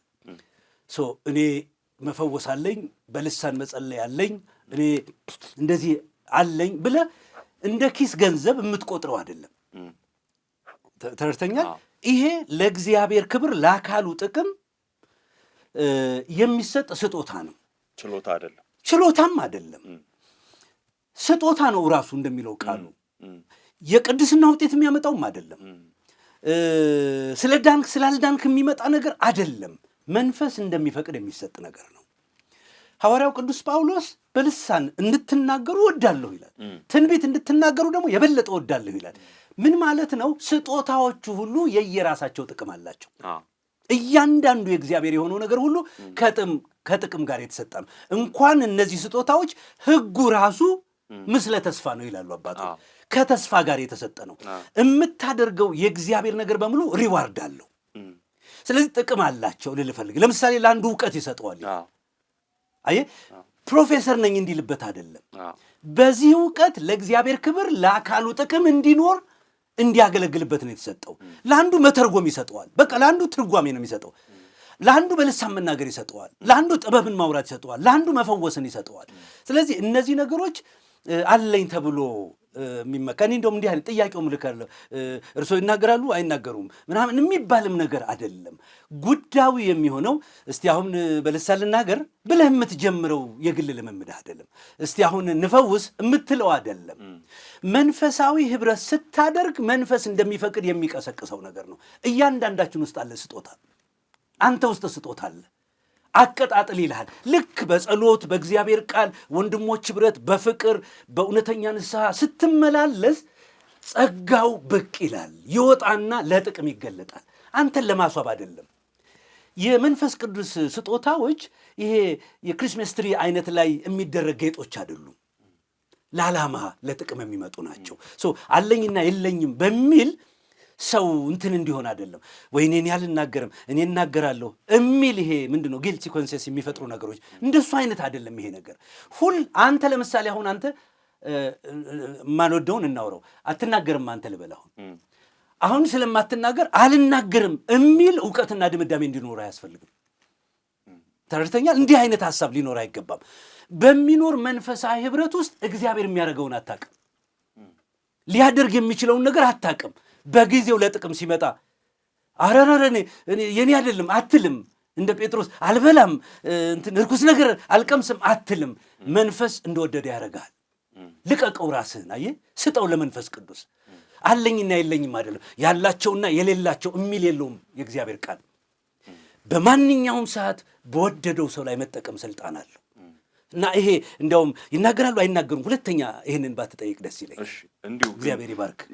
የሚጠይቁ ሰዎች ይኖራሉ ብዬ ነው። እርሶ በመቀበል ደረጃ ብቻም ሳይሆን ያደርጉታሉ የሚለውን ለማወቅ ያክል ነው። በቂ ነው። እሺ፣ ብፁዕ ቅዱስ አቡነ ማትያስን ፓትርያርክ ናቸው ብለው ይቀበላሉ? በተባራሪ ሰምቻለሁ ሰሞኑን እንደዛ ሲሉ። እንደነገርኩህ የመጀመሪያው ነገር በክርስቶስ መማመን ክርስቲያን መሆን ነው አይደለም? ክርስቲያን ፓትርያርኬ ናቸው ሲሉ ልመጣልህ ነው። በቤተ ክርስቲያን ውስጥ እንደ አንድ ብልት ትቆጠራለህ። እንደ አንድ ብልት ስትቆጠር ሃይራርኪ ትቀበላለህ። እኔ የኢትዮጵያ ኦርቶዶክስ ተዋሕዶ ቤተ ክርስቲያን ልጅ ነኝ ብዬ ነው የማምነው። አይደለህም አንተ መናፍቅ ነህ ብለው አስወጡኝ። ይህን ነገር መስጠትም መቀበልም እኔ ጋር ነው ያለው። አይተን ነው አልፈልግም ማለትም እፈልጋለሁ ማለትም እኔ ውሳኔ ውስጥ ነው ያለው። እኔ ኦርቶዶክስ ነኝ። ብፁዕ ቅዱስ አቡነ ማትያስ ፓትርያርኬ ናቸው፣ በእኔ ማለት ነው። አስጠግተው ልጄ ነህ አይደለህም ምናምን ይበሉ አይበሉ፣ እኔ በአንዲት ቤተክርስቲያን አምናለሁ ብያለሁ። በአጥቢያዊት ቤተክርስቲያን አምናለሁ ብያለሁ። በአጥቢያዊት ቤተክርስቲያን የኢትዮጵያ ቤተክርስቲያን ኦርቶዶክስ ተዋሕዶ ቤተክርስቲያን ነኝ። ይሄ ማለት ግን ጥያቄ የለኝም፣ ሁሉን ነገሩን ተስማምቻለሁ፣ 100% ልክ ናቸው እያልኩ አይደለሁም ያለሁት። ተረድተኛል? ይህን ሃይራርኪ እግዚአብሔር እስኪያስወግደው ድረስ እቀበላለሁኝ። ስለዚህ ፓትርያርኬ ናቸው እምለውን አሁንም እነዚህ ተሳስተዋል እምላቸው አባቶችን ይሄ ነገር እኮ አባታችን ልክ አይደለም እያልኩ ነው የምጠይቀው እኮ ነው። ምክንያቱም ከቃሉ አይበልጡም አባትነታቸዋ። አየህ፣ አባትነታቸው እንደ ቃሉ ሲሆኑ ነው። የኑሯቸውን ፍሬ ተመልክታችኋል የሚለው በኑሯቸው ፍሬ ላይ ይሄ ጥያቄ አለኝ እኔ። ቤተ ክርስቲያናችን እናንተ የምትመሯት አባቶቼ ይሄ ይላል እኮ ብዬ ጠይቃለሁ። ይሄ ማለት ማክበር መውደድ እንጂ መጥላት አይደለም። ስለዚህ እንኳን እሳቸው ጳጳሳቴ ናቸው እልሃለሁ እኮ። ውድቀታቸውን እያዩ ስተታቸውን እያዩ አባቶቼ ናቸው። ለምን ብትለኝ እግዚአብሔር ያስተማረኝ በብሉይ ኪዳን ኤሊ ሊቀ ካህን ነበር።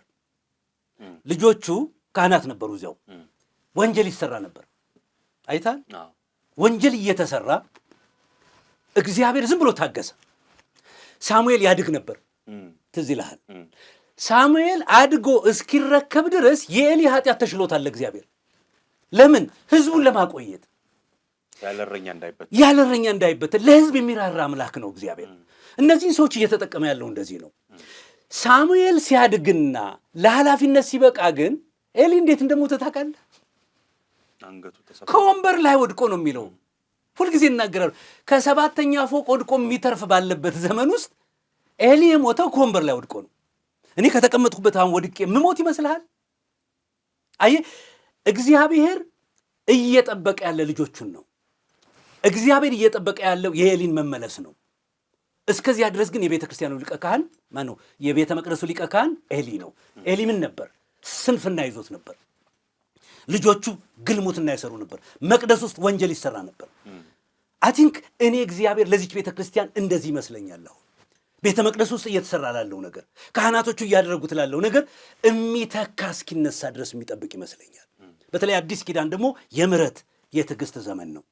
ብሉይ ኪዳን እንዲያውም አይን ለአይን ነው አይደለም፣ ጥርስ ለጥርስ ነው። አሁን ደግሞ የምሕረት ዘመን ነው። እየጠበቃቸው ያለ እንዲህ ይመስለኛል። ከዚህ የተነሳ ኤሊ የዚያ ሊቀ ካህናት እንደሆነ ሁሉ አባቶችን የአባቶች ናቸው። ያ ማለት ጥያቄ የለኝም ተሐድሶ ይምጣ የሚለው ጥያቄን ትቻለሁ ማለት ግን አይደለም። በጣም ጥሩ። በጣም እንዳልሸነፍ እየፈራው ነው የሰማሁት። አሳማኝ ነገር ብዙ ነገር ስላነሱ መጠየቅ ያለባቸው ነገሮች ደግሞ ያው በጨዋነትና በየዋህነት መጠየቅ ያስፈልግ ይሆናል። የትምህርት ተሐድሶ ትጠይቃላችሁ። በጣም ለመቀበል የሚከብደኝ እሱ ስለሆነ እሱን ልስማ እስኪ። አሁን እንግዲህ ጥሩ አድርገው ራስዎት ተናግረዋል። ኦርቶዶክስ ነኝ፣ ኦርቶዶክሳዊ አስተምሮ ከኦርቶዶክሳዊ ጥላ ውጭ አይደለሁም ይሉና መልሰው ደግሞ ከሚጠይቋቸው ተሐድሶዎች ውስጥ ከአስተዳደር ተሐድሶ ቀጥሎ የትምህርት ተሐድሶ። ይሄ ለእኔ በጣም አንገብጋቢ ነገር ይመስለኛል። ትምህርት ነው የቤተ ክርስቲያን መሰረቷ። ያላት ነገር በሙሉ ትምህርት ላይ ተመሰረተ ነው። ትምህርቷ ዶግማዋ ከታደሰ ቤተ ክርስቲያናችን ቤተ ክርስቲያናዊ መልኳ በፍጹም ነው የሚጠፋው። ምንም የጥያቄ ውስጥ የሚገባ ነገር አይደለም።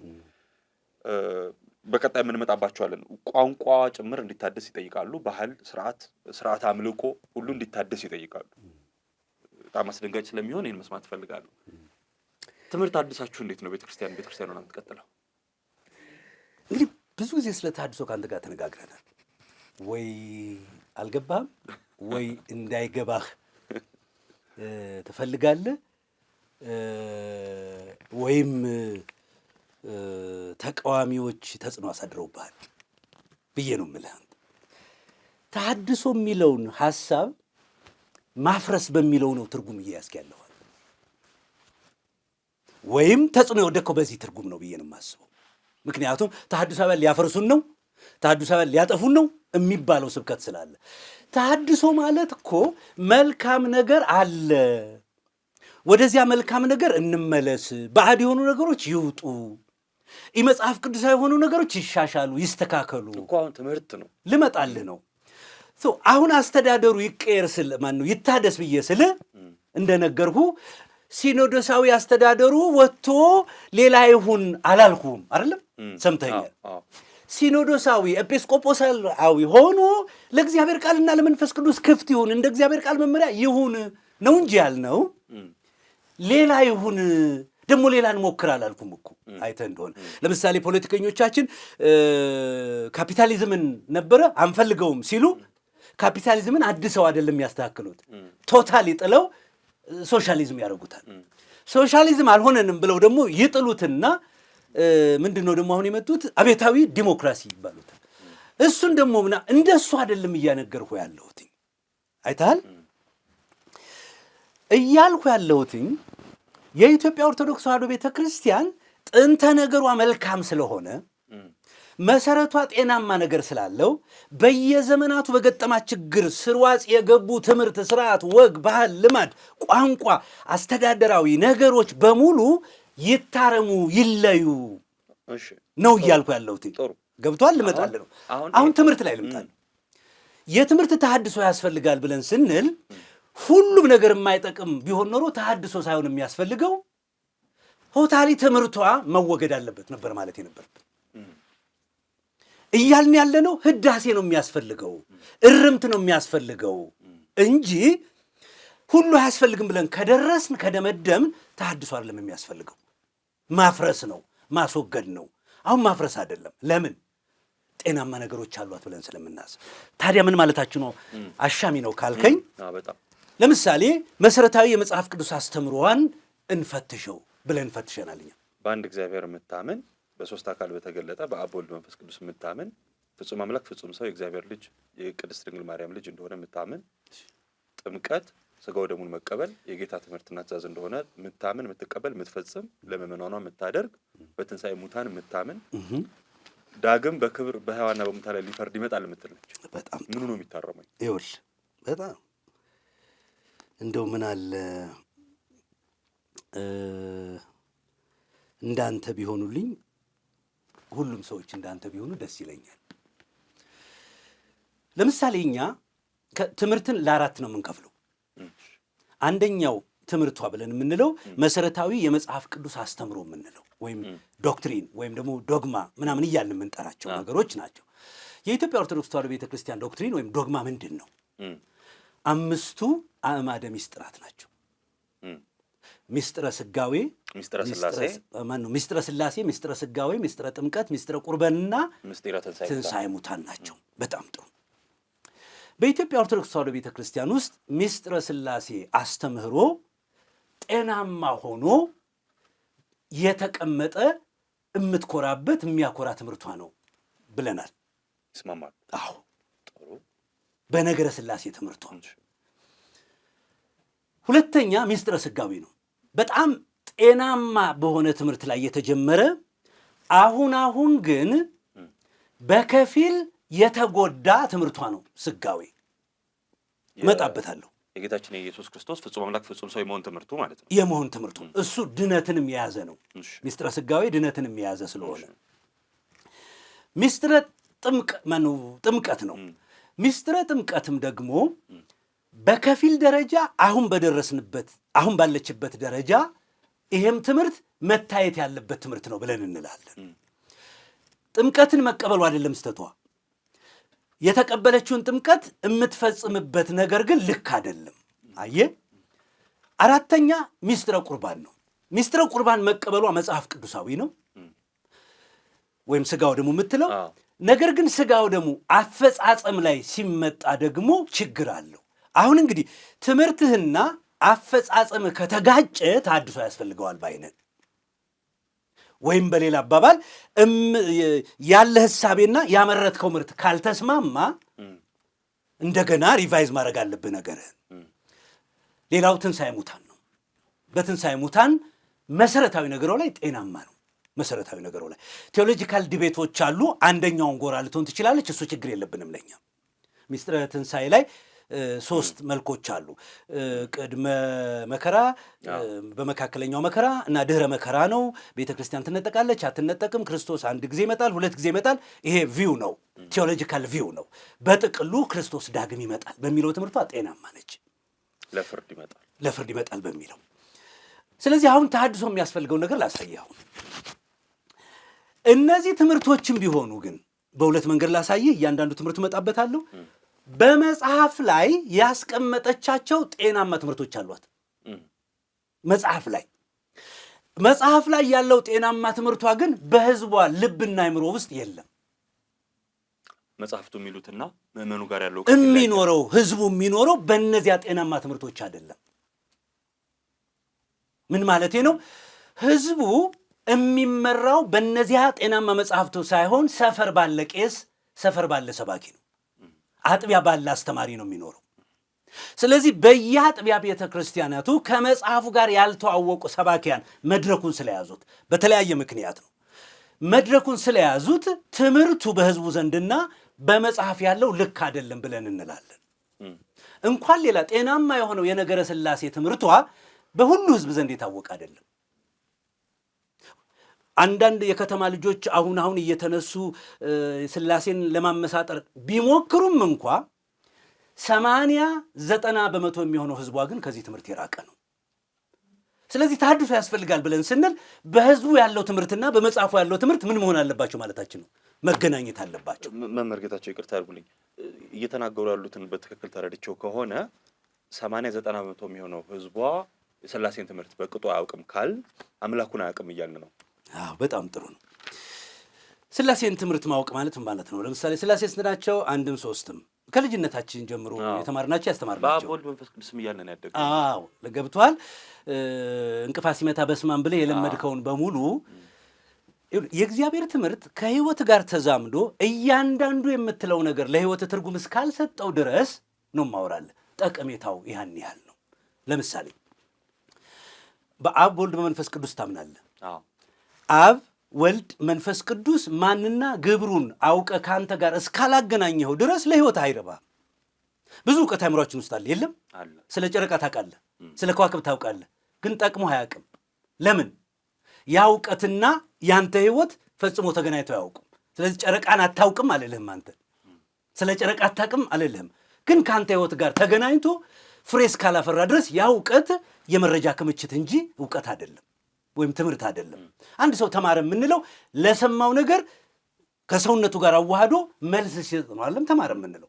ስለዚህ አብ ወልድ መንፈስ ቅዱስን ያምናል፣ ያውቃል። ሰው በስማም ይላል እኮ፣ ስላሴ ይላል እኮ፣ ያማትባል እኮ እያልኩ ያለሁትኝ አሁን አብ ወልድ መንፈስ ቅዱስ በመጽሐፍ ቅዱስ ከአንተ ጋር የተለየ ግንኙነት አላቸው። አብ ምንድን ነው ያደረገልህ አንተ?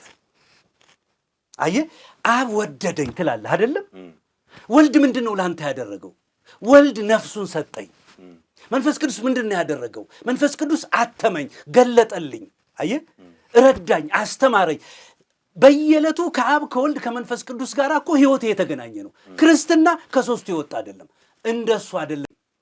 ከዚያ ይልቅ አጠገቡ ባለው ደብር ታቦት ነው ህይወቱ የተመሰረተው። ሚካኤል አካባቢ የሚያድግ የሚካኤልን ቀኑን፣ በዓሉን፣ መዝሙሩን፣ ተስካሩን ምኑን ሲያወጣ በሚያገኘው በረከት ነው ህይወቱን እየመራ ያለው። ይሄን አትክደኝ፣ መስም አንተ ልትክደኝ አትችልም። በዚህ ነው እየመራ ያለው ህይወቱን። ይሄ ከሆነ ይሄ ትምህርት ተሐድሶ ያስፈልገዋል ብለን ስንል ከመጽሐፍ ወጥቶ በሚገባ ተብራርቶ መተላለፍ አለበት። ለዚህ ነው መሪዎች ለማስተማር የሚበቃ መሆን አለበት ያለው። አንተ ወላጆች አሉ ኦርቶዶክስ ናቸው ብዬ ልጠይቅ፣ ሂድና ጠይቃቸው። ስላሴን ያውቃሉ ስሙን አይደለም፣ ግን አብ ከነሱ ጋር ያለውን ህብረት ያውቃሉ? ስንት ጥያቄ ልጠይቅ። ስለ ህይወት ቃል እናወራለን ብሎ አንደኛ ዮሐንስ የሚናገረው ህብረታችን ከአባትና ከልጁ ጋር ነው። እንዲህ አይነት እውቀት አለ በቤተ ክርስቲያን ውስጥ እንኳን ምዕመኑ ዘንድ አገልጋዩ ካህናት ዘንድ የለም። ስለዚህ የትምህርት ተሐድሶ ያስፈልጋል የምንለው ከዚህ አንጻር ነው። ስላሴን አታውቅም እያለ ነው። እኛ ነች የሰጠችን እኮ እሷ ነች ነጥላ። አዎ ልክ ነው አለ ትምህርቱ ነው እኮ ማወራል። ሃይማኖት አቦ ማንበብ በቂ እኮ ነው ማወራል። ስለዚህ የኢትዮጵያ ቤተክርስቲያን የትምህርት ተሐድሶ ያስፈልጋታል የምንለው ከዚህ አንጻር ነው። ሁለተኛ ስጋዊ ላንሳል። ፍጹም አምላክ ፍጹም ሰው የመሆን ምስጢሩ። አሁንም በመጽሐፍ ደረጃ ንጥር ያለ ትምህርት አለ። እኔ በጣም ደስ የሚለኝ ቴዎሎጂ አለ። እኔ ማምነው አንድ አካል አንድ ባህሪ ከሚለው ሰው አሁን እኔ ማምነው በታቅቦ ተገናዝበው አምላክና ሰው አንድ ሆነዋል ብዬ ነው የማስበው። ማምነው ይሄ ርቱ ሃይማኖት ነው። ገብቶሃል? በጣም ጥሩ። ይሄንን እንዲሁ ቴዎሎጂካል ቃል ነው። አንድ አካል አንድ ባህሪ ታውቀዋል። ግን ነገረ ስጋዌ አንድ አካል አንድ ባህሪ ቴዎሎጂካል እውቀት ለመስጠት አይደለም የመጣው። እውነት ለመናገር ሐዋርያት ይሄንን ትንፍሽ አላሉ። የኛ ሊቃውንት እና የቤተክርስቲያን አባቶች የፈጠሩት ነው። ከክርክር የተነሳ ለህይወት ርባና ያለው አንድ አካል ሁለት ባህሪ፣ አንድ አካል አንድ ባህሪ አልከው አላልከው አይደለም። ከክርስቶስ ጋር የሚኖርህ ግንኙነት ነው የዘላለም ህይወት ጉዳይ የሚያወራው። እኔ ይህንን የማምን ሰው ነኝ ብያለሁ አይደለም። ነገር ግን ስለ ክርስቶስ ስንመጣ ድነት እዚያ ውስጥ ነው ያለው። አንድ አካል አንድ ባህሪ ብለህ ስለ ክርስቶስ ማወቅ ሳይሆን ክርስቶስን ማወቅ ነው የሚጠቅምህ። ከእሱ አንጻር ልምጣል። እያንዳንዱ ህዝብ ክርስቶስ ዓርብ እንደተሰቀለ ያውቃል አይደለም? ስለ ኃጢአታችን ሞተ ይልሃል። በጣም ጥሩ ነው። ቀኑን ያከብራል፣ ዕለቱን ያከብራል፣ ይጾማል፣ ይጸልያል እና ምን ችግር አለው ልትለይ ትችላለህ። ግን መጽሐፍ ቅዱስ የሚለው ክርስቶስን እንድታውቁ ትጋደላለሁ ይላል። ክርስቶስን ወደ ማወቅ መምጣት አለበት ህዝቡ። ምን ማለት ነው ክርስቶስን ወደ ማወቅ? ከድንግል ማርያም የተወለደ ክርስቶስ የሚባል አለ ቢል አይሁድም ያምናሉ፣ እስላሞችም ያውቃሉ፣ ኤቲስቶችም ያውቃሉ፣ ግሪኮችም ያውቃሉ፣ ግብፃውያንም ያውቃሉ። እንዲያውም እነሱ ከተማ ሄዶ ነበር ኢየሱስ። ይሄ አይደለም እውቀት ማለት። የክርስቶስ ሞትና ትንሣኤ ምንድን ነው ከኔ ጋር ያለው ግንኙነት ጠቀሜታ ብለህ የመጀመሪያ ማወቅ ነው። በክርስቶስ የሚያምን የዘላለም ህይወት አለው የሚል ቃል ይዘህ አልዳንኩም የሚል ማህበረሰብ ይዘህ ክርስቶስን አውቃለሁ ማለት አትችልም። አይተሃል? አሁን እሱን ለማሻሻል የቲክቶክ ሲኖዶስ የሚባሉት አሉ አይደለም? አሁን የመጡት ወጣቶቹ 3 ደረጃ ሰርተውለታል። መጽሐፍ በግልጽ የሚናገረው በኢየሱስ የሚያምን የዘላለም ህይወት አለው። 4 ነጥብ ነው። ነጠላ ሰረዝም አይደለም 4 ነጥብ ነው። በክርስቶስ የሚያምን የዘላለም ሕይወት አለው ማለት ምን ማለት ነው? እኔን ተክቶ የሞተ ስለ እኔ የተኮነነ ብሎ አንድ ሰው አምኖ በኢየሱስ ክርስቶስ እንደጸደቀ እማያውቅ ሕዝብ ይዘህ ሊጸድቅ የሚታገል ሕዝብ ይዘህ ስጋዊ ትምህርታችን ጤናማ ነው ብትለኝ የሊቃውንት ጨዋታ ነው የሚሆነው። በመጽሐፍ ላይ ያለ እውቀት ነው የሚሆነው። ስለዚህ ወንድሜ ተሐድሶ ያስፈልጋታል። በቴዎሎጂ ደረጃም ተሐድሶ የሚያስፈልጋትን ላሳይ። ክርስቶስ ኢየሱስ በምድር ምንድነው ስጋን ሲለብስ ለባህሪው የማይስማማውን ሲለብስ ክርስቶስ አልተዋረደም? ተዋርዷል። በማህፀን ሲያድር በአንዲት ድንግል ሲያድር ክብሩን አልቀነሰም? አልተዋረደም? በሰው አልተተፋበትም? አልተናቀም? ይሄ ተደበደበ ተመታ ያልከው ጌታና አምላክ ነው ብለን የምናምን ሰዎች ነን። ልብ በል። ይሄ ሰው ይሄን ያደረገው ይሄ ክርስቶስ ያደረገው በፈቃዱ በእግዚአብሔር እውቀት ነው። ይሄን ውርደቱን እግዚአብሔር ዓለምን ሊያድንበት ያደረገው የእግዚአብሔር ሥራ ነው። ልክ ነኝ? ይሄ መቃብሩ እግዚአብሔር ዓለምን ከሙታን ለመቀስቀስ የተጠቀመበት ድርጊቱ ነው። ለምን አረከው አንለውም። የባህሪ እውቀት ነው ያለው። ሰው ሲሆን ወይም ስጋን ሲለብስ ዓላማ አለው። ይዛመደን ዘንድ ነው፣ ወንድም ይሆነን ዘንድ ነው። አይደለም የሚለው? በጣም ጥሩ። ከሙታን ሲነሳ ይሄን ስጋ አልተወውም። 3 ማዕረጋትን ሰጠው እግዚአብሔር። ልብ በል። ምን ምን ሰጠው እግዚአብሔር? ለጌታችን ለኢየሱስ ክርስቶስ 3 ማዕረጋትን ሰጠው። አዎ። አንደኛ ሊቀ ካህን አደረገው። 2ኛ ነቢይ አደረገው። 3ኛ ንጉሥ አደረገው። ልብ በል። መምህር ጌታቸው በጣም ረጋ ብሎ ያስረዱኝ ይሄን ነገር። ንጉሥ አደረገው፣ ነቢይ አደረገው እያሉኝ ነው። ኢየሱስ ክርስቶስን። አዎ። ኢየሱስ ክርስቶስ ፍጹም አምላክ ፍጹም ሰው ነው ብላችሁ ታምናላችሁ? ላሳይህ። ቆይ ላሳይህ። በብሉይ ኪዳን እነዚህ ክፍሎች ነገስታት ክፍሎች ነበሩበት፣ እግዚአብሔር ያስተዳድርበታል። ልክ ነኝ? ነቢያት ነበሩት፣ እግዚአብሔር ይናገራል። ካህናት ነበሩት፣ እግዚአብሔር ይመለካል። 3ቱ ክፍሎች በብሉይ ኪዳን አልታመኑም፣ ፍጹማን አይደሉም። ልጁን ሲልከው ግን የነቢይነትንም ክፍል የክህነትንም ክፍል የንግስናንም ክፍል ይዞ ነው የመጣው። በተዋሃደው ሰውነቱ ንጉሥ ነው። በተዋሃደው ሰውነቱ ነቢይ ነው። በተዋሃደው ሰውነቱ ሊቀ ካህን ነው። እነዚህ የማይሻሩ ክህነቶች ናቸው ይላል መጽሐፍ። የዘላለሙ ክህነቶች ናቸው። ከተነሳ በኋላ እነዚህ ክህነቶች አልወደቁም። አይደለም? እኛ ድነን ስንጨርስ ተመልሶ የሚቀየር አይደለም። አሁን ከዚህ በኋላ ስጋና መለኮት አይለያዩም። በቃ ለዘላለም ነው። ይሄ የእግዚአብሔር እውቀት ነው። በኢትዮጵያ ቤተ ክርስቲያን ውስጥ ከትንሣኤው በኋላ ወደ ክብሩ ተመለሰ ብለን ስንል ድካም፣ ዝለት፣ መራም፣ መጠማት የምንላቸው ከፀሐይ በታች ያሉትን ነገር አሸንፎ ሄደ እንጂ ሰው መሆኑ አልተቀየርም። ልክ ነኝ? ሊቀ ካህን መሆኑ አልተቀየርም። ንጉሥ መሆኑ አልተቀየርም። ልክ ነኝ? አገልጋይ መሆኑ አልተቀየርም። ስለዚህ አሁን በሰማያት ሄዶ ክርስቶስ ምንድን ነው እየሰራ ያለው? አንተን ነው። ዕብራውያንን አንብበው ከሆነ እጅ ባልሰራት በሰማያዊቱ ድንኳን አሁንም አገልጋይ ነው ይልሃል። ይቺ እጅ ያልሰራት ድንኳን ከፀሐይ በታች አይደለችም፣ በምድር ድንኳን አይደለም። እመቤታችን ቅድስት ድንግል ማርያም ነች ተብዬ ሰምቼ አውቃለሁ። በሰማይ ያለችው መቅደስ እጅ ያልሰራት መቅደስ ይላል ቅዱስ ኤፍሬም ሶርያዊ። ያውቃሉ። ከእናቷ ከሐና ከአባቷ ከኢያቄም የተወለደች እንደኛ አይነት ሴት በእግዚአብሔር ጸጋ የተመረጠች እንጂ እጅ ያልሰራት ምናምን ያልሰራት ድንኳን አይደለችም ድንግል ማርያም። ምክንያቱም እሱ የገባው ከትንሣኤ በኋላ ነው። ደም ይዞ የገባው ወደ እሷ የገባው ቃል ነው ሥጋ የሆነው ወዳጄ። እሷ ከሆነ ማደሪያው የሆነችው ከልደት በፊት ነው። ከልደት በኋላ ሞቶ ተነስቶ መስዋዕትን ይዞ ደም ይዞ ወደ ሰማያት ድንኳን ገባ ነው የሚለው። ደም ይዞ ወደ ድንግል ማርያም ገባ የሚለው የነ ምሕረት አብ ትምህርት እንደው አእምሮህን አያዘው ወዳጄ። ስማኝ፣ ወይ መድኃኔዓለም ድንግል ማርያምን ድንኳን አደረጓት።